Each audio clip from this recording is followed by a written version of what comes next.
దుబాయ్లో జరుగుతున్న ఎయిర్ షోలో దురదృష్టవశాత్తు ఇండియన్ ఫైటర్ జెట్ అయిన తేజాస్ యుద్ధ విమానం కూలిపోవడం జరిగింది.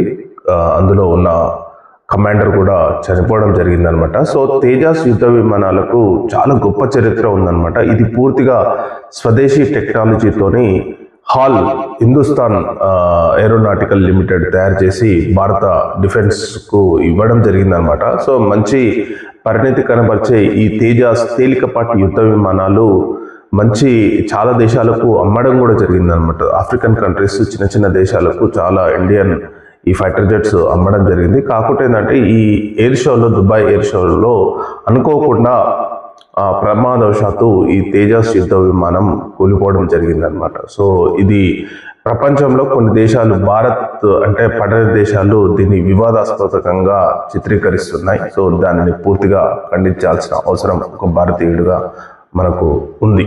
Thank you.